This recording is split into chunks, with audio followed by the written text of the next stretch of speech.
All right, we are talking Bring Her Back today, the latest A24 horror film from the creators of the hit film Talk to Me. This is the director's sophomore film, so I feel like there's a lot of pressure with that in terms of can you live up to the hype of your first film? And it seems like from the reviews online that yes, people are really loving this movie. And after having now seen the film myself, I can definitely say that yes, there's definitely some creepy moments in there. There's definitely a lot of gore. However, there were just certain things about the narrative that I felt were a bit of a head scratcher that is preventing me from fully jumping on the hype train. Hello everybody, my name is Kat and welcome back to my channel where we talk about all things horror. So before we get into this discussion of Bring Her Back, I will say up front here, this will be a spoiler review if you haven't seen the film yet, because I know it's not playing in certain areas. I actually had to go out of my way to find a theater that was playing it. I'll say if you are a fan of Talk to Me, you will probably enjoy this film as well. A lot of people are comparing this specifically to Hereditary. And yes, there's definitely a lot of Hereditary vibes in here. So if you are also a fan of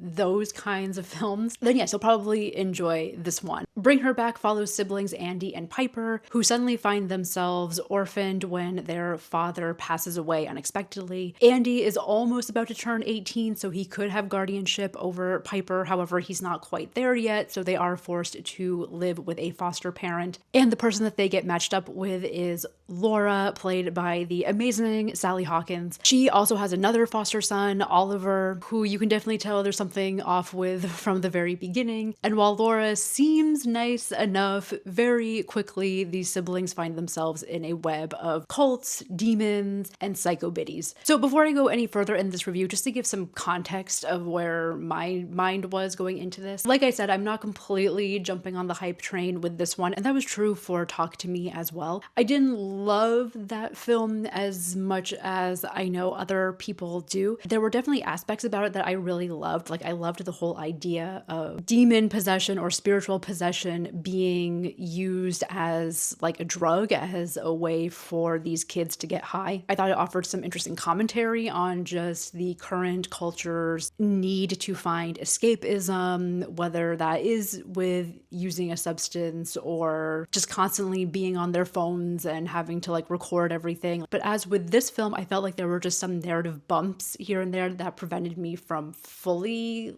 loving the film. But overall, a really strong directorial debut for Danny and Michael. I'm also just not always the biggest fan of this particular subgenre of horror that is very focused on grief and trauma and just like feeling bad throughout the whole runtime. I've said this in previous videos as well, but I feel like we've been getting a lot of this particular subgenre within the last 10 years. And from a cultural standpoint, it makes sense when you just think about everything that's happened in the last 10 years and how there is a lot of chaos and uncertainty, as well as I think more of an emphasis on mental health and dealing with these kinds of emotions. So I do think a lot of these films are a response to that. However, I'm just feeling a little burnt out on them, and I feel like my vibe right now, especially this year, has leaned more towards films like Hard Eyes or Final Destination Bloodlines a couple weeks ago, right? Films that are approaching the genre in more of a fun, kind of comedic, definitely winking at you at the audience kind of way. I remember being in the theater, and while I was watching it, I had the thought of like, this isn't really for me, but the people that like these type of films are really going to love this. And that definitely seems to be what is happening. Okay, so with the disclaimers out of the way, let's talk about what did work in this film. Obviously, I think the biggest shining star here is Sally Hawkins and her performance. It's always fun to see an Academy Award-winning actor, someone that is very respected in their craft, get to come into one of these films and just play a complete psycho. And you can tell when these actors are just loving these kinds of roles. And Sally Hawkins in this, like, she does such a good job of seeming like a somewhat reasonable, nice person, right? She's so sweet, while also just having this very subtle, menacing quality to her. But what I really enjoyed about the performance, what I thought was interesting about this type of character, is the way that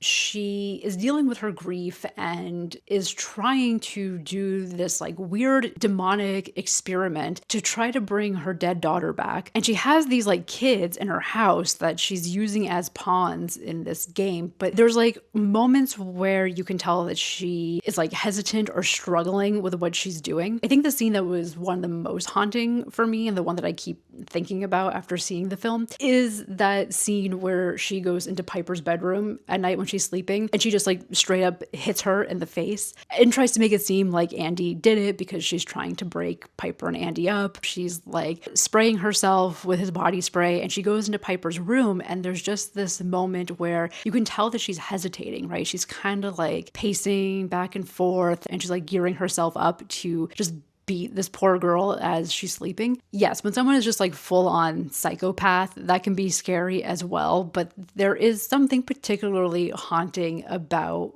seeing someone that has at least some recognition that what they are doing is bad, but they still decide to go through with it anyway. And again, like that's all in her performance, that's all in her mannerisms, that's all in her facial expressions. Also, kudos to her for putting on an Australian accent. This is a film that is supposed to take place in Australia. I had to look up after the film if she has an accent in real life because she was just that good. I was like, wait, has Sally Hawkins always been Australian this whole time? After Sally Hawkins' performance, I would say the next strongest piece of this movie is in the visuals.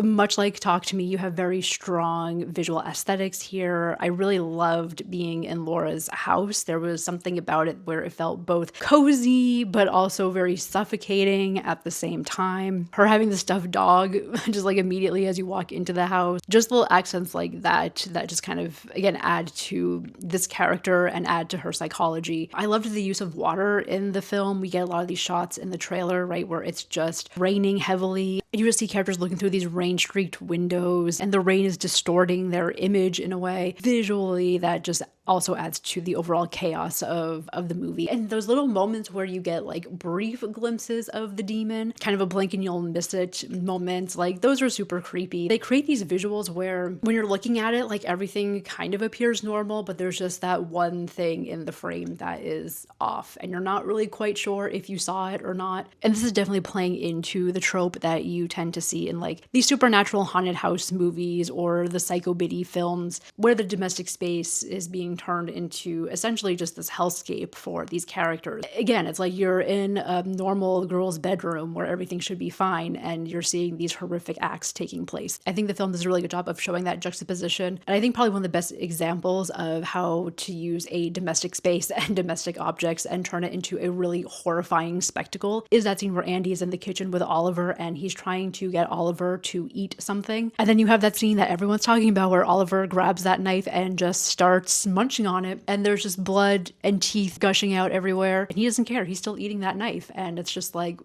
what? That definitely is the best moment of the film, I have to say. That's one of those moments where it's fun to be in a theater with other people just so you can see how they are reacting. I feel like that was also given kind of the Ari Aster vibes, because I feel like he also has that in his movies where he shows us something that is so grotesque and over the top and just completely abject that it is both unsettling but also kind of humorous at the same time. And even though you want to look away, like, you can't. Also, we praise Sally Hawkins, but also shout out to the rest of the cast as well, especially Jonah Wren Phillips as Oliver. Like, he just did such a great job of playing that stereotypical creepy horror kid. And I feel like they all did such a good job with their characters and did a really interesting job of presenting different characters and how they were experiencing grief. If anything, I wish that we had a little bit more time to flesh out these perspectives and points of view, which brings me to really my main critique of the film, which is some of the ways that the narrative is structured. Again, I feel like because the film is trying to bring in all these different perspectives and all these different characters, I just feel like a lot of this exploration of grief and the psychology of the characters did tend to be a little bit surface level at times. And I feel like a lot of it was said through exposition, which is never my favorite. On the one hand, you have Andy, who you find out actually had a really bad relationship with his father who passed away, an abusive relationship at that, it seems. So there's that interesting perspective of how do you deal with grief of a loved one who was also your abuser or someone that hurt you, and how do you process those complicated emotions. Like, that was one perspective that was super interesting. Then you have Sally Hawkins' character, who there are so many layers to that character and that performance. Yes, I know that she's very much inspired by like the Psycho Biddy archetype, and so there's that exploration, right, in terms of just that representation of women on screen, how these characters do tend to represent, like, I guess, like the stereotypical like worst of female emotions, right, where they are just over the top and they are crazy and very much like just not representing that kind of ideal femininity anymore. You have that layer of it. You have the layer of just the mother, the grieving mom. What I thought was interesting about her character is that they do say, again through exposition, that Sally Hawkins' character was a psychologist at one point. Again, that might have been a lie, that she was just telling people. But if she was a psychologist, I think that's also really fascinating in terms of how does someone who essentially you would think should know how to deal with like grief and emotions, and then is trying to like seek out these other methods for not having to deal with grief. Like, that was the other aspect of her character that was really fascinating. The fact that she's even willing to believe and act out these demonic rituals because she is so desperate to get her daughter back. Also, really representative of what we see in today's time, in which you do see people who tend to fall for, like, I don't know, whether it's like spiritual interventions or just, you know, the whole like self-help world, where you're seeing people that are desperately trying to find anything to help them deal with whatever problem, trauma that they have. So you have all these really interesting perspectives here. I think if anything, the film was like too short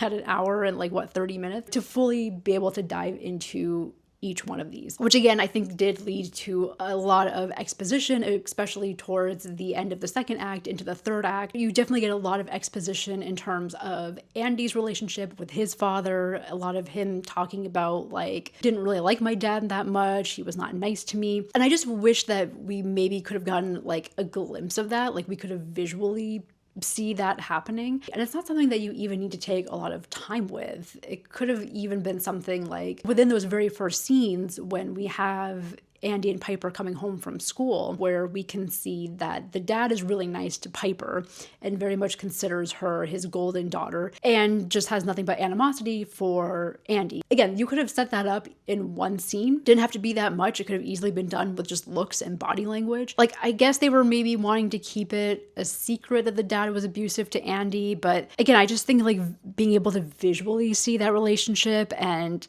just get the sense that something is off there. Like, you can hint at it without actually fully explaining it in that moment. But then when it is explained, it's like, oh yeah, I remember that moment that we saw at the beginning and how that was kind of weird. I'm always going to say that having some kind of visual representation of characters' behavior and relationships is always going to be stronger than having them try to explain it to you. And then there were like other aspects about the film that they just took me out of the movie, like the use of the videotapes with the cults, the whole like ritual that Sally Hawkins is watching and she's taking notes so she can do the same thing at home. For me, like, every time that came on screen, like, sure, the images were creepy, but I was always sitting there like, where did you get these tapes from? Like, what cult is filming these rituals and then mass producing them for people to buy? Like, I'm assuming this is like a black market thing, because I don't know like where else you would get tapes like this. Maybe these do exist on the black market, I don't know. People have pointed out that in one of those videos there is a URL link called this is not a cult.xyz, I think it is, and it is a real link. You can go to it and there is a very creepy video. It was one of those things where I was like laying in bed late at night when I couldn't sleep and was just like, oh, like let me look this up and see what this is. I don't know why I did that. There was that aspect to it that doesn't get explained. It's okay. Like, I don't need a big explanation as to what's happening. And sometimes that can also go like too far in the other direction where you can over explain it. And I felt like with Talk to Me, I guess I was able to suspend my disbelief a little bit more with that movie, because it was still set up that this object is like an urban legend, right? It's getting passed around from town to town. And I was like, okay, it fits within the context of the narrative. Whereas here I felt like the cult stuff, like, again, it just kind of took me out, because I was like,